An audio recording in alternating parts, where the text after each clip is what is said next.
Sí, sí, doctor. Ya. Sí, doctor. Bien, vamos a comenzar. Buenas noches con todos.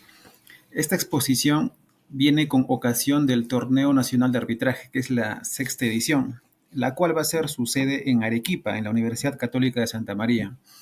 Entonces, lo que vamos a conversar el día de hoy, o lo que se va a exponer el día de hoy, es aspectos básicos del arbitraje y aspectos también importantes de la redacción jurídica y cómo redactar una demanda, y en este caso, una demanda arbitral.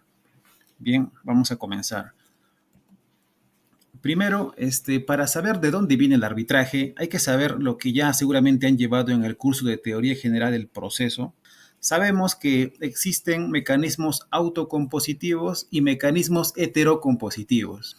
Negociación simple, dos partes tienen un problema, solamente intervienen los dos, conversan y el que convenza, el que tenga mejor poder de convencimiento va a lograr sus objetivos. Ahí no solamente intervienen ellos.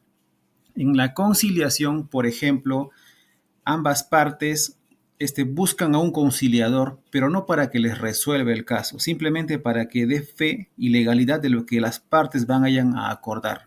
Entonces, el conciliador solamente es un facilitador porque otorga los espacios, la sala de conciliación para que las partes puedan negociar. El conciliador no da la solución, pero en caso las partes lleguen a un acuerdo, se redacta el acta de conciliación, la cual es ejecutable. Y luego tenemos la mediación, muy poco usada, muy poco regulada, pero a mi criterio muy importante, porque a diferencia del conciliador, el mediador sí puede proponer una alternativa de solución. Entonces, no solamente interviene el mediador para reunir a las partes, sino que también su participación es más activa. Le puede incluso proponer soluciones, pero nuevamente el mediador no decide. Siempre van a ser las partes las que van a decidir su controversia. Ahora, por el otro lado, tenemos los métodos o los mecanismos heterocompositivos, que son la justicia ordinaria del Poder Judicial, los procesos judiciales que conocemos, y el arbitraje. Aquí se encuentra el arbitraje. Es lo que vamos a hablar el día de hoy. Como concepto o como definición del arbitraje, la cual esta definición la he sacado del reglamento de la Cámara de Comercio e Industria de Arequipa.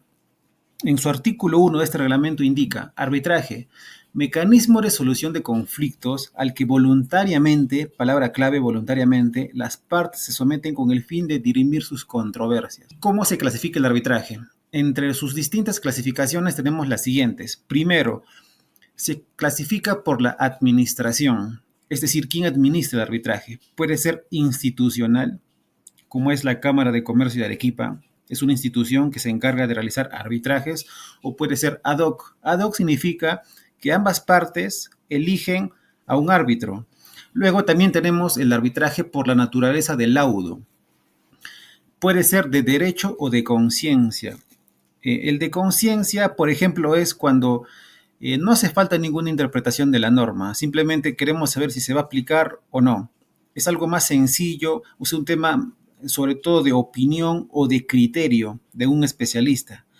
En cambio, el arbitraje de derecho, ahí sí hay que es más exhaustivo y sí requiere que los árbitros tengan conocimiento o sean abogados. Luego tenemos también otro tipo de clasificación que es por el lugar y por las partes, nacional o internacional. Si, obviamente nacional, si ambos somos peruanos o residimos en el Perú, o el problema, a pesar de que somos extranjeros, el problema se ha suscitado en el Perú. Ambas partes podemos acordar de que el problema que tengamos lo vamos a realizar en el Perú. Ahora, ¿cuándo es internacional? Cuando ya el problema no solamente surge por el tema de las nacionalidades, como es el caso que estamos viendo actualmente. De repente uno tiene nacionalidad peruana y el otro francesa, y la empresa está constituida en Suiza. Entonces son bastantes puntos los que se tienen que requerir. Entonces ahí entra y calza la figura del arbitraje internacional.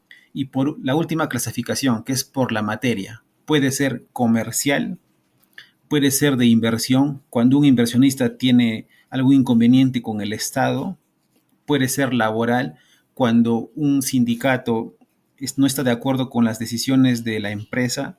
Puede ser de consumo, por ejemplo el de Indecopi, cuando un consumidor no está de acuerdo con los servicios que da determinada empresa, se puede llevar este problema de arbitraje o puede ser sucesorio, que es también el tema de testamentos o sucesiones. Entonces, si nos pregunta en algún momento el árbitro o alguien nos pregunta de qué tipo es tu arbitraje, en resumidas cuentas podemos decir que el arbitraje es institucional, de derecho e internacional con naturaleza sucesoria comercial. Ese es el título que engloba el arbitraje que nos ha tocado a nosotros exponer. Ahora, continuando.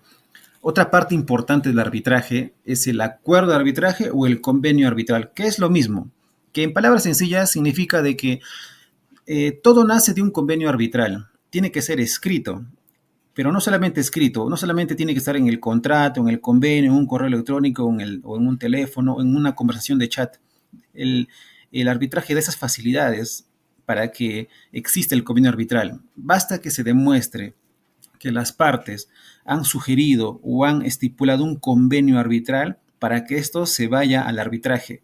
Ahora, importante estudiar el convenio arbitral o el acuerdo de arbitraje, porque en el caso que tenemos para exponer en el concurso, se nos ha pedido que tenemos que justificar cómo es que los tribunales o los árbitros son competentes. Hay que analizar adecuadamente el convenio arbitral que está en el testamento, y hay que analizar también la normativa nacional y la normativa internacional, en concreto la normativa aplicable sobre el convenio arbitral. Pero lo que necesito que sepan de aquí es que el convenio arbitral puede ser escrito y si hay dudas en la interpretación del convenio arbitral, si no se sabe si las partes quisieron o no ir al convenio arbitral, se tiene que preferir irse al proceso arbitral. Continuamos. Estas son las normas aplicables. El caso que nos compete en el reglamento y nos indica claramente de que no podemos utilizar normativas que no estén señaladas en el caso. Bueno, de la revisión del caso y de sus aclaraciones, estas son las normativas que he encontrado que tenemos que revisar y estudiar. Primero, tenemos que conocer la ley modelo de la Comisión de las Naciones Unidas para el Derecho Mercantil Internacional sobre arbitraje comercial internacional. Luego, otra norma que tenemos que aprender y estudiar es la Convención sobre el Reconocimiento y la Ejecución de las Sentencias Arbitrales. Eso también está en el caso en concreto. Se nos ha pedido que estudiemos esto. ¿Para qué? Para saber si el auto arbitral va a poder ser ejecutable en el país donde corresponda. Luego, también en el propio caso, he revisado que se nos permite utilizar normativa internacional existente sobre activos digitales. Entonces, aquí tenemos que buscar qué normativas o qué tratados internacionales hablan sobre activos digitales. Luego, se nos permite utilizar la ley 26887, que esta es la Ley General de Sociedades, pero revisando el caso nos dice de que solamente podemos aplicar esta ley, no el reglamento ni jurisprudencia. Entonces, solamente estudiemos esta ley que habla, ¿no?, de las empresas, de las sucesiones de las empresas y de cómo se va a determinar cuando un socio de la empresa fallece. Ahí vamos a encontrar la respuesta en esa ley. Luego, ¿qué normativa más podemos utilizar? El reglamento de la Cámara de Comercio de Arequipa. Pero ¿por qué este reglamento de la Cámara de Comercio de Arequipa? ¿Y por qué si no lo han citado en el caso? Lo que sí han citado en el caso, y aquí les voy a mostrar en pantalla, presentaron una solicitud arbitral ante el Centro de Arbitraje de la Cámara de Comercio de Arequipa. Entonces, aquí es donde hay que dirigir la demanda. Y si es que estamos dentro del Centro de Arbitraje de la Cámara de Comercio de la Industria de Arequipa, tenemos que conocer su reglamento. Los árbitros no nos podrían decir por qué estás utilizando ese reglamento si no está citado en el caso. Bueno, no está citado, pero intrínsecamente se entiende que tenemos que usar el reglamento del propio centro de arbitraje, que el propio caso lo está mencionando. Entonces es importante conocer este reglamento. Otra norma que tenemos que aplicar a este caso y estudiarlos es el estatuto de la empresa, que ya el caso nos pone los artículos y los apartados del estatuto que vamos a utilizar.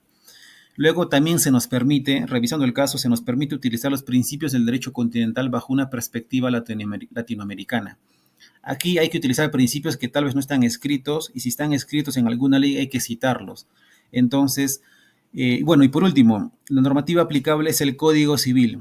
Acá se podría decir de que ¿por qué estamos citando el Código Civil si en todo el caso y en las aclaraciones no mencionan que podemos utilizar el Código Civil? Ya, pero como se ha establecido de que se va a utilizar el reglamento de la Cámara del Comercio de Arequipa, y Arequipa estará dentro del Perú, normativa nacional, y nosotros nos regimos bajo el Código Civil, no podemos hablar de este tema si no aplicamos la normativa nacional. No podemos hablar ni resolver el tema si no aplicamos las sucesiones, el libro de sucesiones y testamentos que está en el Código Civil. Entonces, de esa forma vamos a justificar la aplicación de estas normas.